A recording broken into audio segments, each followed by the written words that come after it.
গল্পতরু চ্যানেলে আপনাদের সাথে আছি আমি রাজ। পড়ছিলাম জুল ভার্নের একটি mystery thriller the mysterious island. পড়ছি এর দ্বিতীয় পর্ব। ৩০ মার্চ ভোর হল। এটা দ্বীপ কিনা দিনের আলোয় ভালো মতো যাচাই করার জন্যে লাভার সিঁড়ি বেয়ে উঠতে শুরু করল অভিযাত্রীরা। যদিও তারা জানে ভুল হতে পারে না ক্যাপ্টেন সাইরাস হার্ডিংয়ের। দিনের আলোয় পাহাড়ের চূড়ায় দাঁড়িয়ে ৫০ মাইল পর্যন্ত পরিষ্কার দেখা গেল। ওদিকের কোথাও মাটির চিহ্ন মাত্র নেই। দিগন্তের যদ্দূর চোখ যায় শুধু পানি আর পানি। অতিকায় তিমির মতন পানির মাঝখানে গা ভাসিয়ে পড়ে আছে দ্বীপটা। দমে গেল সবাই। ১০০ মাইলের মতো পরিধি দ্বীপটার। খুঁটিয়ে দেখে একটা ব্যাপার পরিষ্কার হলো সবার কাছে। দ্বীপটা মনুষ্য বসতিহীন। তবে আশপাশের কোনো দ্বীপ থেকে নৌকোয় চেপে হানা দিয়ে বসতে পারে জঙ্গলিরা। ৫০ মাইলের ভেতর আর কোনো দ্বীপের চিহ্ন দেখা না গেলেও আশঙ্কাটা থেকেই যাচ্ছে। দৃষ্টিসীমার বাইরে দ্বীপ নেই এ কথা হলপ করে বলা যায় না। সময় নষ্ট করতে রাজি নন গিডিয়ন স্পিলেট। নোটবই বের করে দ্বীপটার একটা ম্যাপ এঁকে ফেললেন। একটা প্রস্তাব আছে আমার, বললেন ক্যাপ্টেন। জাহাজ রুটের বাইরে দ্বীপটা। সভ্য জগতে কোনোদিন ফিরে যেতে পারব কিনা কে জানে।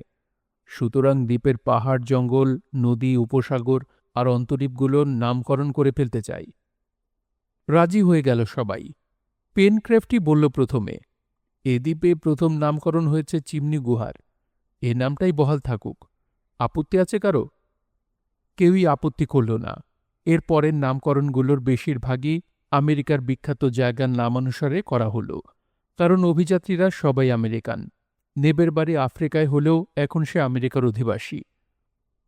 উপসাগর দুটোর একটার নাম রাখা হল ইউনিয়ন বে, অন্যটা ওয়াশিংটন বে। পাহাড়টার নাম ফ্র্যাঙ্কলিন হিল। দ্বীপের দক্ষিণ পশ্চিম প্রান্তে কুমিরের লেজের মতো বেড়ে থাকা উপদ্বীপটার নাম সার্পেন্টাইল পেনিনসুলা। দ্বীপের আরেক প্রান্তের উপসাগরটা দেখলে মনে হয় দুঠোঁট ফাঁক করে হাঁ করে আছে একটা হাঙর। কাজেই ওটার নাম রাখা হল শার্ক গালফ। শার্ক গালফের দুটি অন্তরীপ, একটির নাম নর্থ ম্যান্ডিবল কেপ, অন্যটি সাউথ ম্যান্ডিবল কেপ। বিশাল হ্রদটার নাম রাখা হল লেক গ্রান্ট। সমুদ্র সমতল থেকে লেকটা ১৩ ফুট উঁচুতে। চিমনি গুহাটা গ্রানাইট পাহাড়ের গোড়ায়। পাহাড়টার চূড়ায় সমতল জায়গা আছে খানিকটা। সেখানে দাঁড়িয়ে পরিষ্কার দেখা যায় সব কটা উপসাগর। কাজেই জায়গাটার নাম হল প্রসপেক্ট হাইট, অর্থাৎ খুঁটিয়ে দেখার বেদি। বেলুন যে নদীটার কাছে নেমে এসেছিল তার নাম রাখা হল মার্সি রিভার, অর্থাৎ করুণা নদী। দক্ষিণ পূবের দ্বীপের প্রান্তটার নাম ক্লকেপ। ওদিকে তাকালে মনে হয় সাগরের কিনারে থাবা মেরে বসে আছে পাহাড়ি অঞ্চলটা। এজন্যই জায়গাটাকে এ নামে ভূষিত করা হল। প্রথম যে ছোট্ট দ্বীপটায় বেলুন থেকে লাফিয়ে নেমেছিল অভিযাত্রীরা তার নাম সেফটি আইল্যান্ড। আর পুরো দ্বীপটার নাম রাখা হল আমেরিকান তৎকালীন প্রেসিডেন্টের নামে। সেদিন ছিল ১৮৬৫ সালের ৩০শে মার্চ। এর মাত্র ১৬ দিন পরে গুড ফ্রাইডের দিন গুপ্তঘাতকের গুলিতে মারা গেলেন আব্রাহাম লিঙ্কন। কিন্তু সেটা জানার কথা নয় লিঙ্কন আইল্যান্ডের অভিযাত্রীদের। পরদিন সকালে ঘুম থেকে উঠেই ক্যাপ্টেন বললেন, নতুন পথে চিমনিতে ফিরব আমরা। তাহলে আরও ভালো করে জানা যাবে দ্বীপটাকে। এই দ্বীপে প্রাকৃতিক সম্পদ কি আছে তাও খুঁজে দেখতে হবে। জীবনের শেষ দিনটি পর্যন্ত যদি লিঙ্কন আইল্যান্ডেই থাকতে হয় তাহলে সেভাবেই গুছিয়ে নিতে হবে জীবনটা। সূর্য যখন ঠিক মাথার ওপরে তখন ঘড়ির কাঁটা দুটো ঘুরিয়ে ১২টার ঘরে এনে রাখলেন ক্যাপ্টেন। দেখা দেখি স্পিলেটও ঘড়িতে হাত দিতেই বাধা দিলেন তিনি। রিচমন্ডের সময় দিচ্ছে আপনার ঘড়ি। রিচমন্ড আর ওয়াশিংটনের সময় একই। রোজ নিয়মিত চাবি দিতে থাকুন ঘড়িতে, পরে কাজে লাগবে সময়টা। লাঞ্চ সেরে লেক গ্রান্ট দেখতে বেরোলেন অভিযাত্রীরা। বৃষ্টির পানিতে নিশ্চয়ই ভরে আছে হ্রদ। হ্রদের বাড়তি পানি কোথায় কোন নদীতে গিয়ে পড়ছে দেখতে চান ক্যাপ্টেন। এদিকে ওদিকে ছড়ানো গ্রানাইটের স্তূপ, আগ্নেয় পাথরের ছোট ছোট পাহাড় মাথা তুলে আছে বন জঙ্গলের ফাঁকে ফাঁকে। প্রকৃতির এই মুক্ত পরিবেশে এসে হঠাৎ উদ্দাম আদিমতায় পেয়ে বসল অভিযাত্রীদের। ক্যাপ্টেন আর সাংবাদিককে পেছনে ফেলে এদিক ওদিক ছুটোছুটি করতে শুরু করল বাকি তিনজন। নিবিড় চিৎকারটা শোনা গেল তখনই। চমকে উঠে দেখলেন স্পিলেট আর হার্ডিং। ঊর্ধ্বশ্বাসে ছুটে আসছে হাবার্ড। ফ্যাকাশে হয়ে গেছে মুখ। একটু দূরে পাথরের আড়ালে লুকিয়ে পড়েছে পেনক্রাফট আর নেব। ধোঁয়া ক্যাপ্টেন, ধোঁয়া! ধোঁয়া? কোথায়? ওই যে পাহাড়ের আড়ালে। জংলি ছাড়া আর কি আগুন জ্বালবে? বেটারা নরখাদক হলেই গেছি। কথা শুনে ক্যাপ্টেনেরও মুখ শুকিয়ে গেল।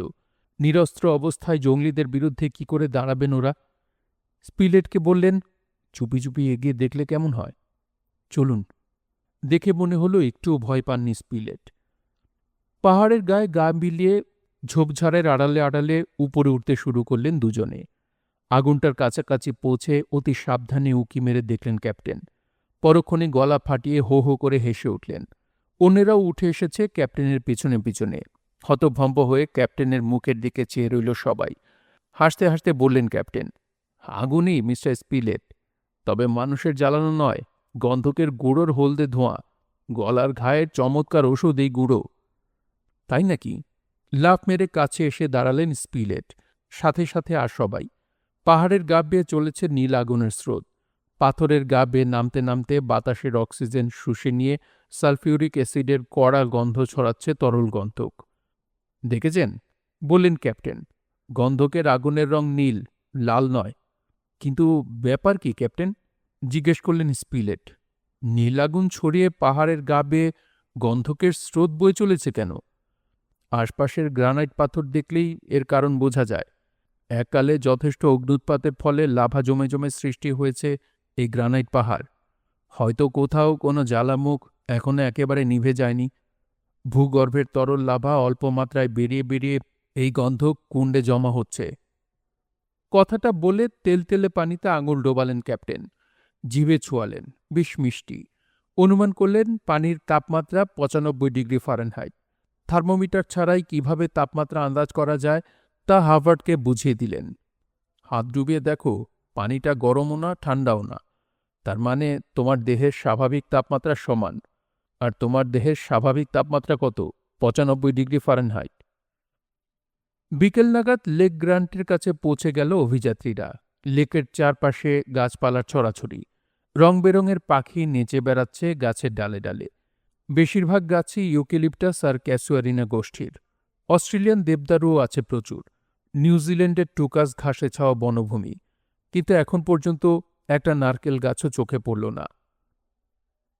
ডানা মেলে লেজ নাচিয়ে ছুটছে সাদা কালো ধূসর কাকাতুয়া। রংধনুর রঙে চোখ ধাঁধিয়ে উঠছে বার্ড অফ প্যারাডাইজ। একই সঙ্গে লাল নীল সবুজের গভীর ছোপ লাগিয়ে গম্ভীর মুখে বসে আছে মাছরাঙা। হঠাৎ জন্তু জানোয়ারের সম্মিলিত তীক্ষ্ণ তীব্র চিৎকারে চাপা পড়ে গেল পাখির ডাক। শব্দের উৎস লক্ষ্য করে ঝোপের মধ্যে দৌড়ে গেল হাভার্ড আর নেব। তীক্ষ্ণ শব্দ সৃষ্টিকারী প্রাণীটাকে চেনে নেব। এক ধরনের পাখি, এদের গোশত খেতে চমৎকার। ডালের গদা দিয়ে বেশ কটা পাখিকে পিটিয়ে মারল নেব।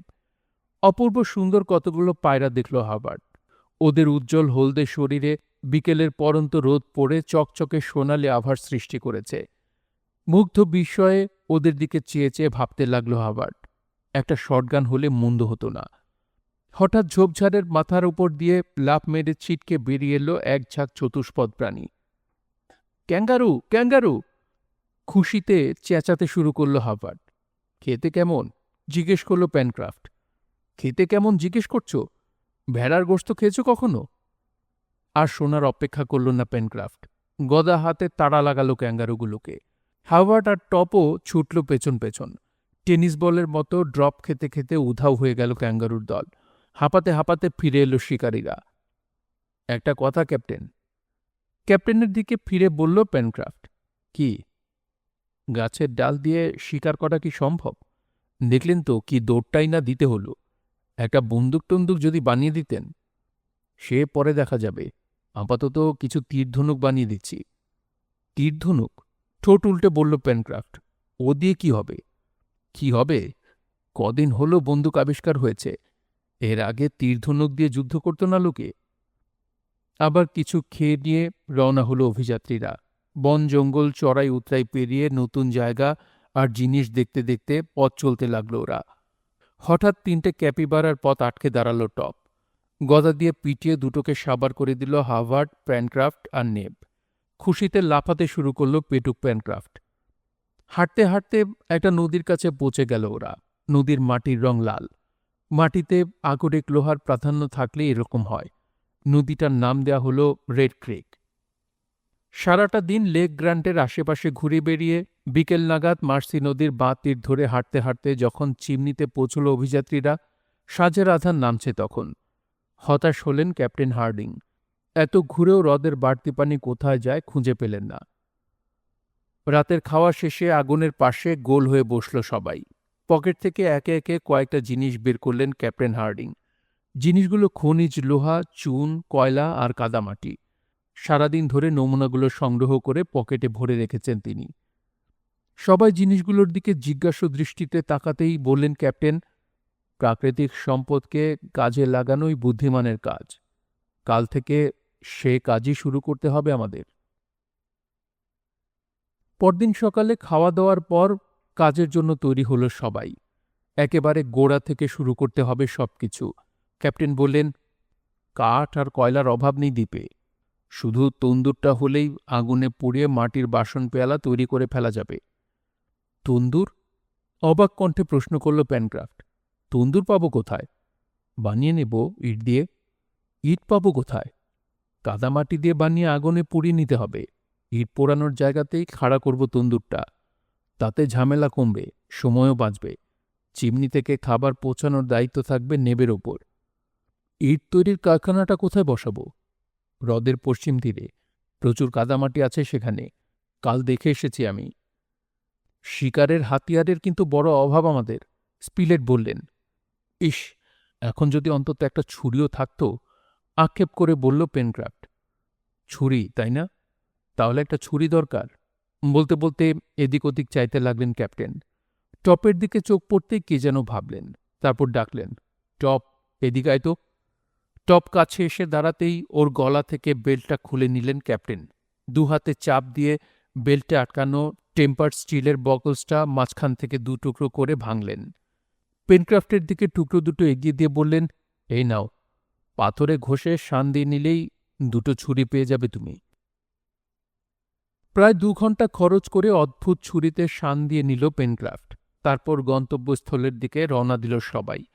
মার্সি নদীর পার বেয়ে প্রসপেক্ট হাইটকে পেছনে ফেলে মাইল 5 পথ পেরিয়ে জঙ্গলের কাছে একটা ঘাস জমিতে পৌঁছল অভিযাত্রীরা। এখান থেকে 200 ফুট দূরে লেক গ্র্যান্ট। জঙ্গলে এক ধরনের গাছের সন্ধান পেল হাবার্ট। বাঁশ গাছের মতো এসব গাছ দিয়ে ধনুক বানায় আমেরিকান রেড ইন্ডিয়ানরা। অন্য এক ধরনের গাছের ছাল দিয়ে তৈরি হলো ছিলা। ওই গাছ দিয়ে ধনুক বানানো হলো কয়েকটা। এখন বাকি শুধু তীর আর তীরের ফলা। এপ্রিলের 2 তারিখে মৌলিক পদ্ধতিতে দ্বীপের বৌদ্ধরেখা নির্ণয় করলেন ক্যাপ্টেন। আগের দিনই দেখে রেখেছেন কোন বিন্দুতে অস্ত গেছে সূর্য। আজকে কোন বিন্দুতে সূর্য উঠেছে তাও খেয়াল করলেন। কালকে ঘড়ি দেখে ঠিক করেছেন সূর্যোদয় এবং সূর্যাস্তের মধ্যে সময়ের ব্যবধান 12 ঘন্টা 26 মিনিট। তার মানে ঠিক সন্ধ্যা 6টা 13 মিনিটের পর মধ্যরেখা পেরিয়ে যাবে সূর্য।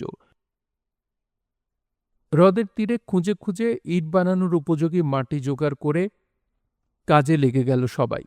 সামান্য একটু বালি মিশিয়ে নিয়ে হাত দিয়ে টিপে টিপেই ইট বানানো চলতে লাগল। ইটের ধারগুলো একটু এবড়োখেবড়ো হলেও মোটামুটি কাজ চালানো যাবে। 2 দিনেই 1003 ইট তৈরি হয়ে গেল। দিন 4 পর দেখা গেল তন্দুর বানানোর পক্ষে যথেষ্ট ইট রোদে শুকাচ্ছে। প্রচুর ইট পোড়ানোর জন্যে প্রচুর কাঠও জোগাড় করা হলো। শিকার অভিযানও চলতে লাগলো এর ফাঁকে ফাঁকে। বনে নিরীহ প্রাণীদের সাথে সাথে হিংস্র প্রাণীর দেখা পাওয়া গেল। জাগুয়ারের মতো এক ধরনের প্রাণী দেখতে পেলেন স্পিলেট। কোনো মতে একটা বন্দুকের বন্দোবস্ত করতে পারলেই ওগুলোকে মেরে শেষ করবেন, মনে মনে প্রতিজ্ঞা করলেন তিনি। একদিন তীরের ফলার বন্দোবস্তও করে ফেলল টপ। ঝোপের ভেতর থেকে একটা সজারু মেরে নিয়ে এলো সে। সজারুর কাঁটা বেছে মসৃণ কাঠির মাথায় বেঁধে নিতেই চমৎকার তীর তৈরি হয়ে গেল। এই তীর দিয়ে অবশ্য জাগুয়ার মারা সম্ভব নয়। ভয়ে তাই বনের খুব গভীরে ঢোকে না কেউ। ইট নিয়ে ব্যস্ত থাকায় চিমনির দিকে খেয়াল ছিল না কারোরই। থাকার একটা নতুন জায়গা ছাড়ার চলছে না, ভাবলেন ক্যাপ্টেন। চিমনিতে ফাঁক ফোকর প্রচুর। তাছাড়া জোয়ার এলেই গুহার ভেতরে ঢুকে পড়ে সাগরের পানি। নোটবইয়ে রীতিমতোই ডায়েরি লিখে রাখছেন স্পিলেট। সেদিন 5 এপ্রিল বলে জানালেন তিনি, অর্থাৎ দ্বীপে নামার পর 12 দিন পেরিয়ে গেছে। 6 এপ্রিল তৈরি হয়ে গেল তন্দুর। ওটার মধ্যে জ্বালানি কাঠ ঠেসে ভরে সন্ধ্যার দিকে আগুন দেয়া হলো। উত্তেজনা আর উদ্বেগে সে রাতে কারোরই ভালো ঘুম হল না। ঝাড়া দুদিন ধরে ইট পোড়াবার পর আস্তে আস্তে ঠান্ডা হতে লাগলো ঝামা-ইটের পাঁজা। অপরিশুদ্ধ চুনাপাথর সংগ্রহ করা হলো হ্রদের ধার থেকে। ওগুলো আগুনে পোড়াতেই কার্বলিক অ্যাসিড ঝরে গিয়ে কুইক লাইম বেরিয়ে এলো। তার সাথে বালি আর পাথর মিশিয়ে তৈরি হলো ইট গাঁথার মশলা। ইট দিয়ে বাসন পোড়াবার ভাটি বানালেন ক্যাপ্টেন। 5 দিন পর রেড ক্রিকের মুখে মাটিতে পড়ে থাকা কয়লা এনে ভাটিতে ঠাসা হলো। তুন্দুরে আগুন দিতেই 20 ফুট উঁচু চিমনি দিয়ে গল গল করে ধোঁয়া বেরোতে শুরু করল। কাদামাটির সাথে চুন আর বেলে পাথর মিশিয়ে বাসনের মশলা বানালেন ক্যাপ্টেন। যেমন তেমন একটা কুমোরের চাকা বানিয়ে থালা, বাটি, গেলাস সবই তৈরি করা হলো। আনাড়ি হাতে বানানো ওসব জিনিসই মহা মূল্যবান মনে হতে লাগলো ওদের কাছে। চুন কাদার এই মিশেলটির ইংরেজি নাম পাইপ ক্লে। তামাক খাওয়ার চমৎকার পাইপ বানানো যায় এই কাদা দিয়ে। কয়েকটা পাইপ বানিয়ে নিল তামাকখোর পেনক্রাফট। কিন্তু তামাক কোথায়? কথাটা মনে হতেই হতাশভাবে পাইপগুলোর দিকে চেয়ে রইল সে। 15ই এপ্রিল মাটির তৈজসপত্র নিয়ে চিমনিতে ফিরে এলো অভিযাত্রীরা। বনমোরগের ঝোল আর ক্যাপিবারা রোস্ট দিয়ে রাতের খাওয়া হলো। খাওয়ার পর হাবার্টকে নিয়ে চিমনির বাইরে এসে তারাজলা আকাশের দিকে স্থির দৃষ্টিতে চেয়ে রইলেন ক্যাপ্টেন। সন্ধ্যা তখন 8টা। মিনিট কয়েক চুপ করে থেকে বললেন তিনি, আজ 15ই এপ্রিল না হাবার্ট? হ্যাঁ, আস্তে করে উত্তর দিল হাবার্ট। কাল 16। বছরের যে 4 দিন প্রকৃত সময় গড়পড়তার সময় সমান হয়, কাল সেই 4 দিনের একটা দিন। কাল কাঁটায় কাঁটায় 12টায় মধ্য আকাশে মধ্যরেখা অতিক্রম করবে সূর্য। আবহাওয়া পরিষ্কার থাকলেই দ্বীপের লঙ্গিটিউড বের করা যাবে। সেক্সট্যান্ট কোথায় পাবেন? শুধু তাই নয়, হাবার্টের কথার উত্তর না দিয়ে বললেন ক্যাপ্টেন, আকাশে মেঘ নেই যখন, সাদার্ন ক্রস তারার উচ্চতা বের করে দ্বীপের ল্যাটিটিউড বের করে ফেলব। মশালের আলোয় কাজে লেগে গেল ক্যাপ্টেন। কাঠ কেটে দুটো চ্যাপ্টা স্কেলের মতো কাঠি বানিয়ে বাবলার কাঁটা দিয়ে একটা দিকে এঁটে দিতেই কম্পাস তৈরি হয়ে গেল। তারপর সাথীদের নিয়ে প্রসপেক্ট হাইটে উঠলেন তিনি। দক্ষিণ দিগন্তে তখন ঝিকমিক করছে চাঁদ।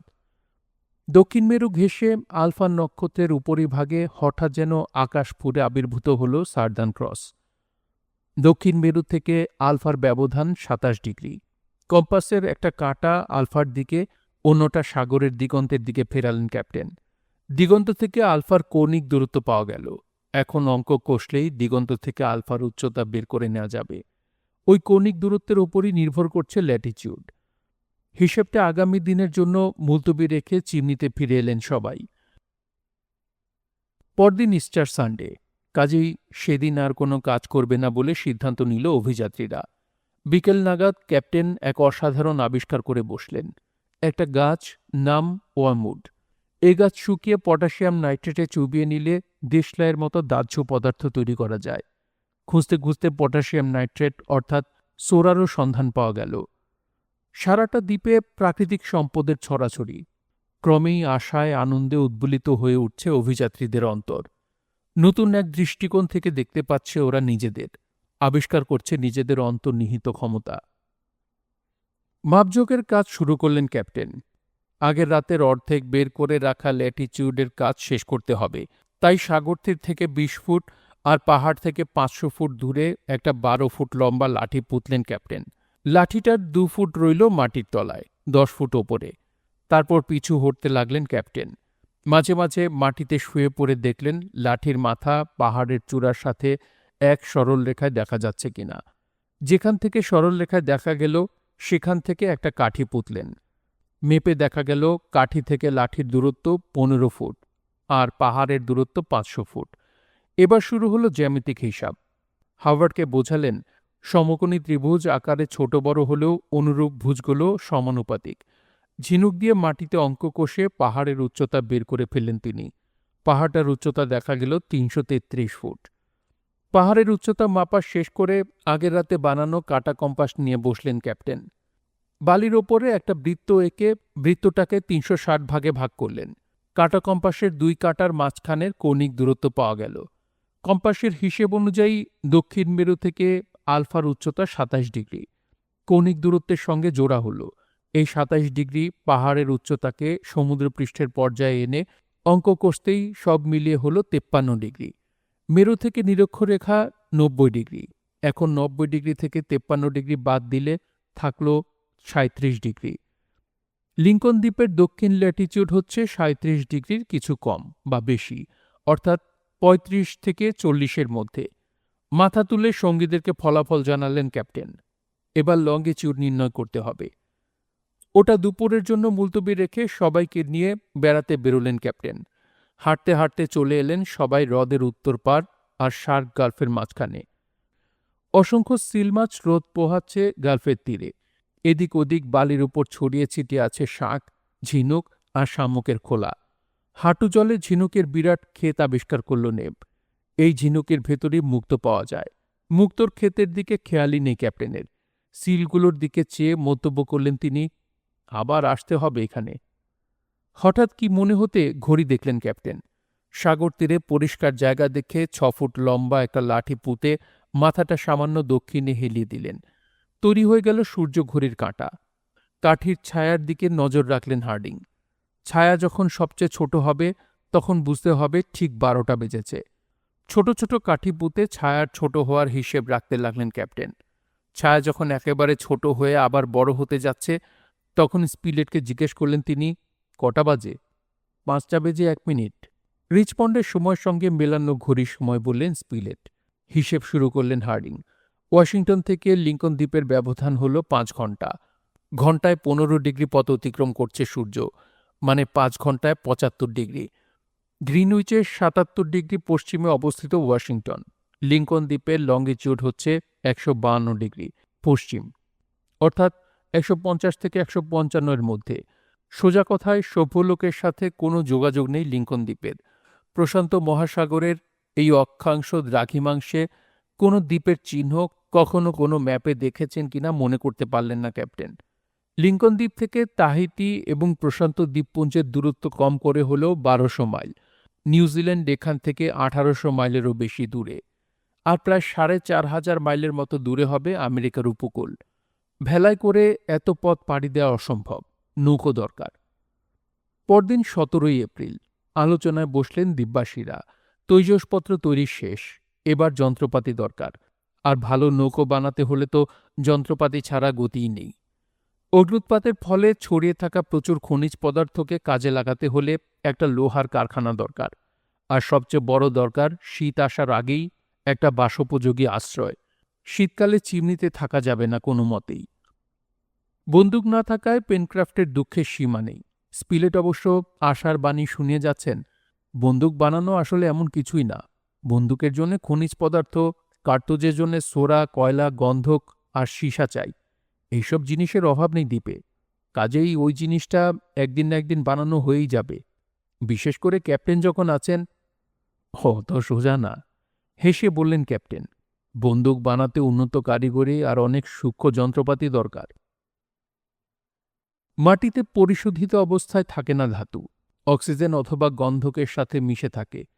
দ্বীপের উত্তর পশ্চিমে প্রচুর আকরিক লোহার সন্ধান পাওয়া গেছে। আয়রন সালফাইড আর আয়রন অক্সাইডকে প্রচণ্ড উত্তাপে গলালে ময়লা বাদ গিয়ে বেরিয়ে পড়বে খাঁটি ইস্পাত। কিন্তু ওই পরিমাণ উত্তাপ সৃষ্টি করাটাই আসল সমস্যা। সেফটি আইল্যান্ড থেকে কয়েকটা সিল মেরে আনো পেনক্রাফট, হুকুম দিলেন ক্যাপ্টেন। লোহা সাফ করতে হবে। সিল দিয়ে লোহা সাফ করবেন? একটু অবাক হলো পেনক্রাফট। লোহা গরম করতে হলে হাপড় দরকার। সিলের চামড়া নিয়ে হাপড় বানাবো। পানিতে সিল শিকার খুবই কঠিন ব্যাপার। ওস্তাদ সাঁতারু ওরা, কাজেই সিলের ডাঙায় না ওঠা পর্যন্ত অপেক্ষা করতে হবে।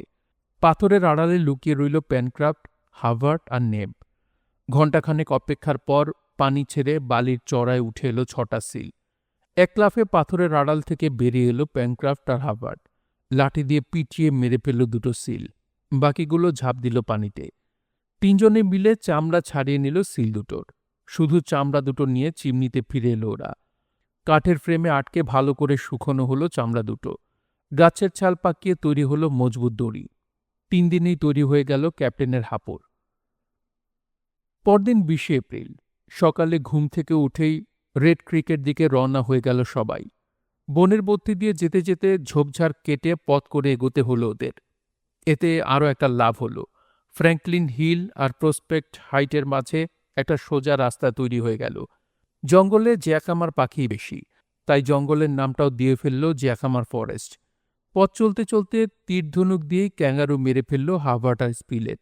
সজারু আর পিপিলিকা ভুকের মাঝামাঝি দেখতে একটা জানোয়ারও মারা পড়ল। ঘোদ করে ঝোপঝাড় ভেঙে ছুটে গেল একটা দাঁতাল শুয়োর। বাধা পেলে সাংঘাতিক রকম হিংস্র হয়ে ওঠে এরা। জ্যাকামার ফরেস্ট পেরিয়ে রেড ক্রিকে পৌঁছতে 5টা বেজে গেল। নদী থেকে শখানেক গজ দূরে একটা কুঁড়ে ঘর তৈরি করে নিল ওরা।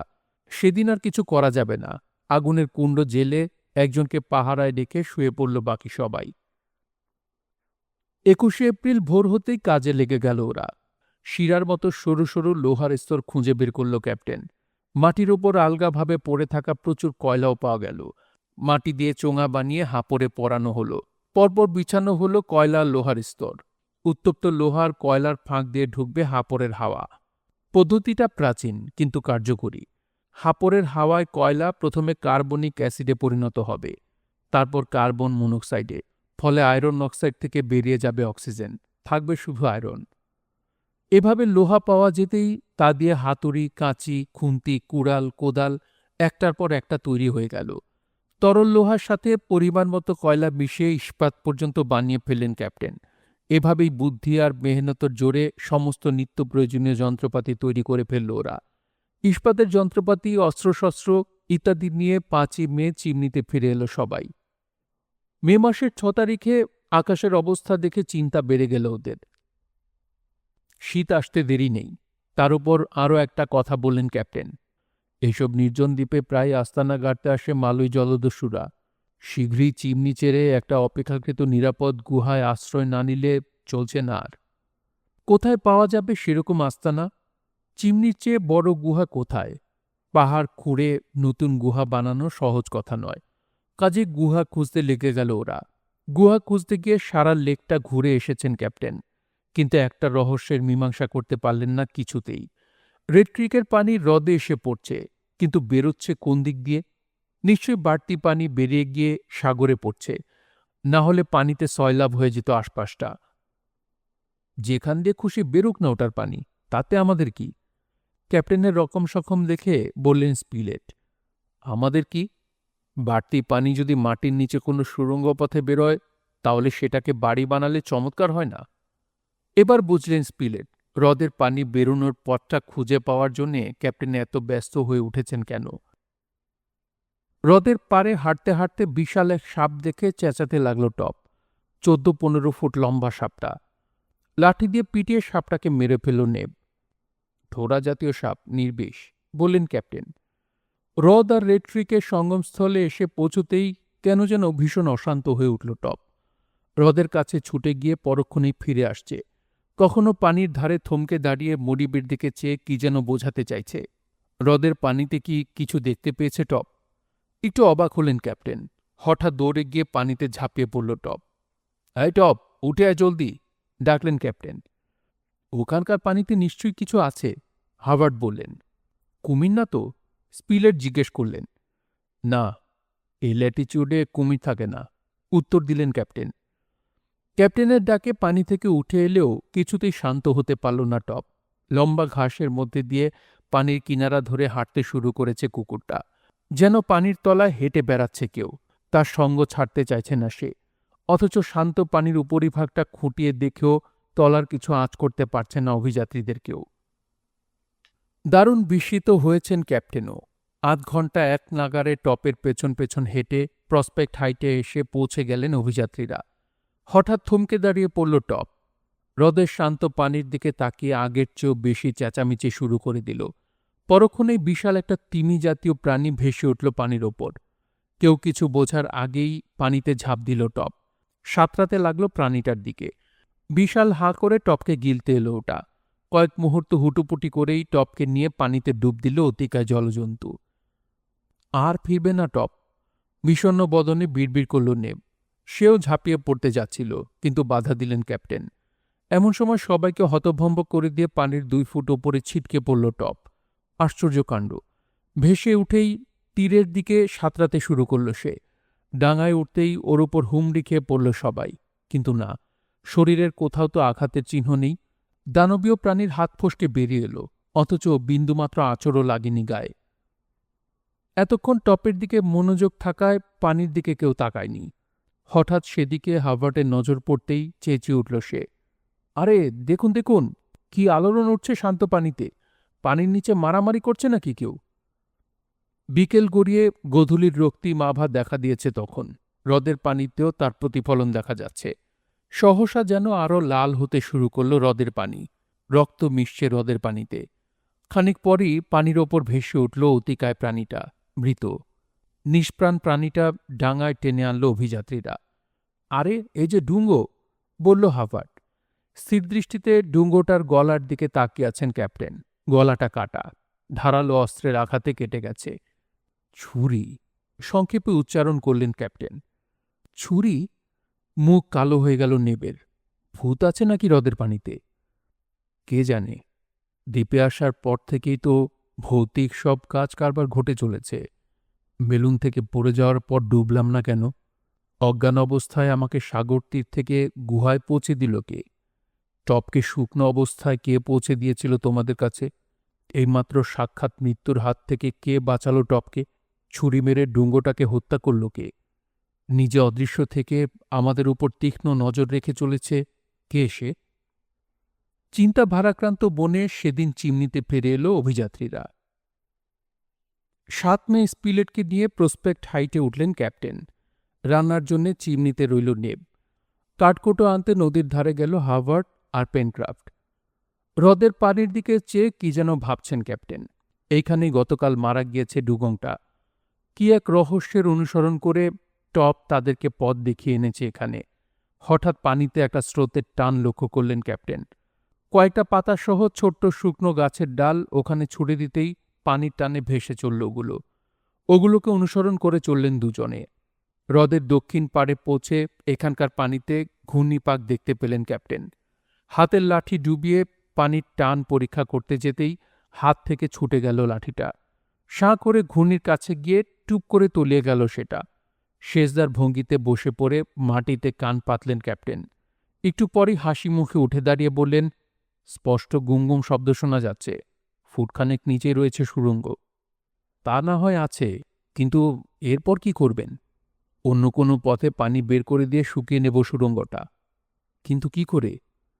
বিস্ফোরক দিয়ে উড়িয়ে দেব গ্রানাইট পাথর। হ্রদের ওই পাড়টা সাগরের দিকে থাকায় হ্রদের পানি সাগরে ঢালার ব্যবস্থা হয়ে যাবে। বিস্ফোরক? চোখ বড় হয়ে গেল স্পিলেটের। বিস্ফোরক মানে তো গান পাউডার। তাও জোগাড় করে নিতে হবে। ওই জিনিস দিয়ে একটা গ্রানাইটের ছোটখাটো পাহাড় ওড়াবেন আপনি? গান পাউডার দিয়ে ওড়াবো কে বলল? ওড়াবো শক্তিশালী বিস্ফোরক দিয়ে। ডুগংটার চর্বি জমিয়ে রাখলেন ক্যাপ্টেন। সামুদ্রিক গুল্ম পুড়িয়ে পাওয়া গেল সোডা সমৃদ্ধ ক্ষার।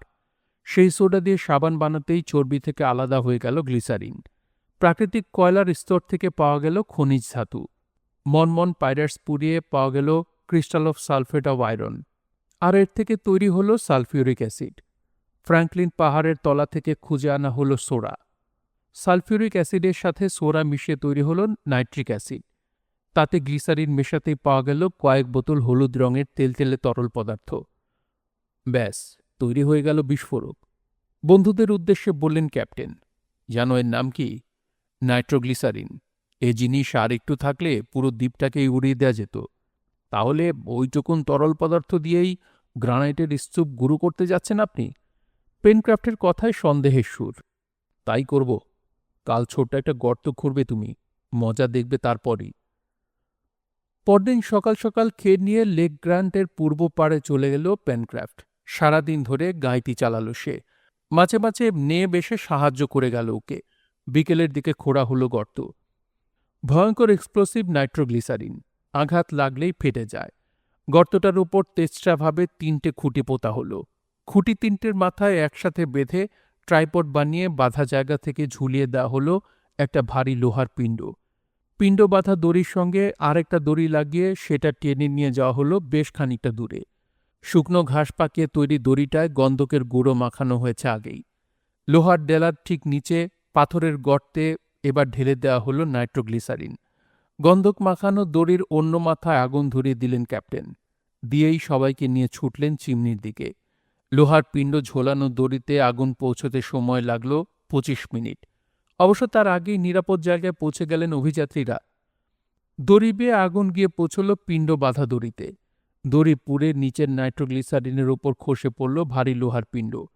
ওইটুকু আঘাতই যথেষ্ট। বিস্ফোরণের প্রচণ্ড শব্দে থরথর করে কেঁপে উঠল গোটা দ্বীপটা। বড় বড় পাথরের টুকরো ছিটকে পড়ল এদিক ওদিক। মাইল দুয়েক দূরে চিমনিতে বসেও বিস্ফোরণের কম্পন অনুভব করল অভিযাত্রীরা। সব শান্ত হয়ে যেতেই হৈ হৈ করে ওরা ছুটল হ্রদের পাড়ে। বিশাল গহ্বর দিয়ে ফেনিল প্রপাতের মতো বেরিয়ে যাচ্ছে হ্রদের পানি। খুশিতে আকাশ কাঁপিয়ে হুল্লোড় করে উঠল সবাই। সেদিন ২১শে মে।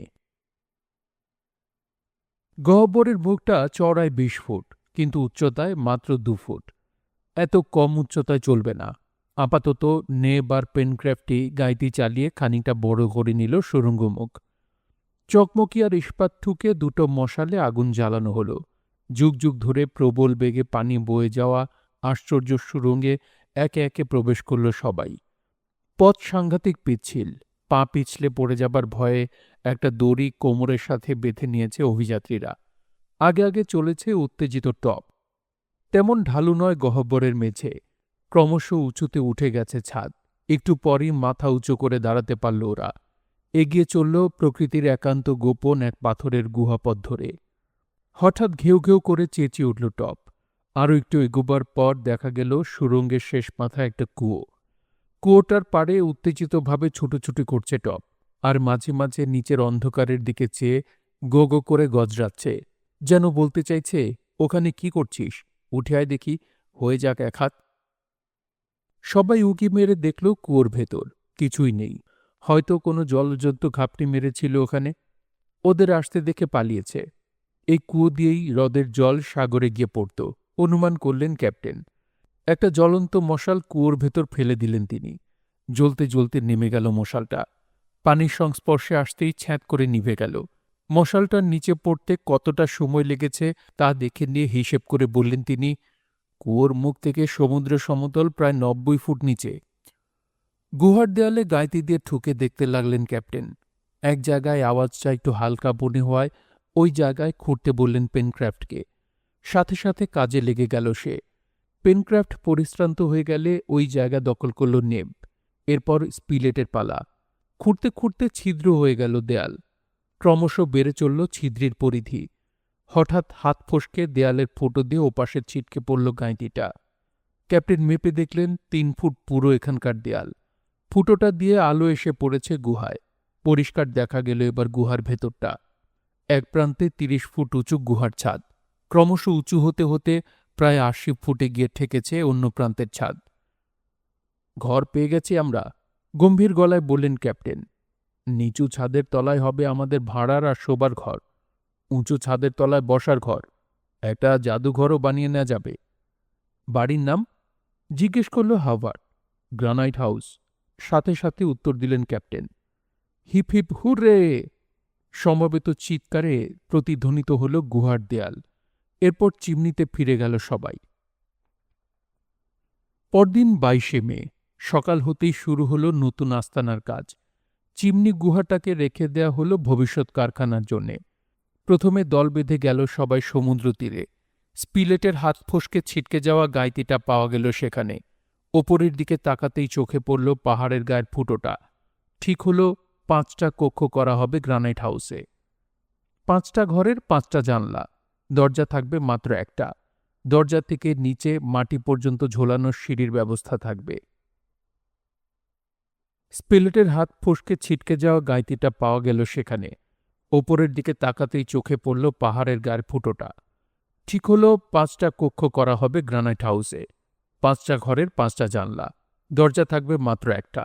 দরজা থেকে নিচে মাটি পর্যন্ত ঝোলানোর সিঁড়ির ব্যবস্থা থাকবে। হ্রদের দিকে ঢোকার পথটা বন্ধ করে দিতে হবে, বললেন ক্যাপ্টেন। নইলে অনাহূত উপদ্রব হানা দিতে পারে। সিঁড়ি বেয়ে গ্রানাইট হাউসে উঠে সিঁড়িটা তুলে নিলেই হবে। পাখি ছাড়া আর কেউ ঢুকতে পারবে না। কিন্তু অত ভয় কাকে, জানতে চাইল পেনক্রাফ্ট। সারা দ্বীপে তো জনমানবের চিহ্নও দেখলাম না। এখন নেই, কিন্তু বাইরে থেকে আসতে কতক্ষণ? পাথরের দেয়াল ফুটো করে জানলা বানানোর কাজ শুরু করেই টের পেল ওরা গাইতির কর্ম নয় এটা। কাজেই নাইট্রোগ্লিসারিনের সাহায্য নিতে হলো। জানলার জায়গা করার পর গাইতি আর শাবল দিয়ে ঠুকে ঠুকে ঠিক করে নিল জানলার অসমান ধারগুলো। 5 ভাগ করা হলো গব্বরটাকে। প্রতিটা ঘরের সামনের দিক থাকবে সাগরের দিকে।